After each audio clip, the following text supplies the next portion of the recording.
Hey everyone, welcome back to my channel. Today we're going to show you a really cool way to recycle and earn a little money in the process. We're here at Lidl and we're bringing our empty bottles to the reverse vending machine. Not only it is good for the environment, but it is also a great way for the kids to learn about recycling.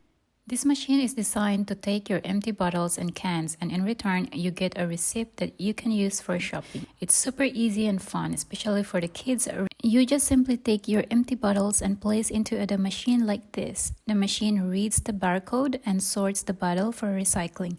Reverse vending machines are very popular and widely used in Germany. The system is part of the country's deposit system, which encourages recycling of bottles and cans. When you buy beverages in bottles or cans, you pay a small deposit, which is refunded when you return the empty containers to a reverse vending machine. Super cool, right? This machine is available in supermarkets and grocery stores, including Lidl, Aldi, and others. To where I grew up in Philippines, we have to have the same, but in Philippines where I grew up, we use the same system. We have to give deposit of 5 pesos for the bottle, the same to motivate the people to return it. Just not that we have a machine there. We just have to deposit the money to the owner of the shop. Here, the machine is very easy to use and play a significant role in Germany's high recycling rates. They help keep plastic, glass, and metals out of the landfills and the environment.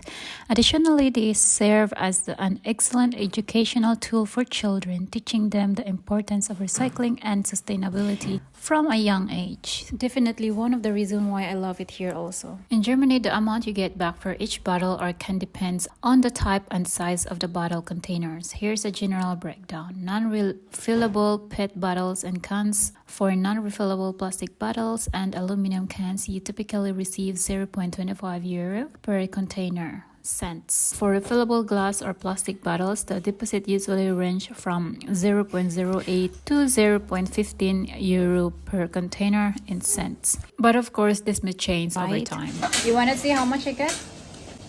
I get 15 euro and 0.75 euro from returning the bottle that we use, so it's really nice. Plus 1.25 euro from last time. Very much practical. We've earned back around 16 euros this month. Alright, let's see how far our 16 euros can go. We're going to look for some fresh produce essentials and maybe even a treat or two. The store is empty today because we are here on Wednesday, which is perfect to shopping, and this is just the best time to go here. We ended up taking more items than just 16 euros in total, so we're just gonna deduct that for the total that we have. So we ended up paying 21.91 euro minus 16 euro from the bottle that we recycled, and this is what we paid, which is really amazing. Thanks for joining me on this shopping adventure. And remember, recycling your plastic bottles not only helps the planet but can also save you some serious cash. If you enjoyed this video, don't forget to like, comment, and subscribe for living sustainably. See you next time. Bye!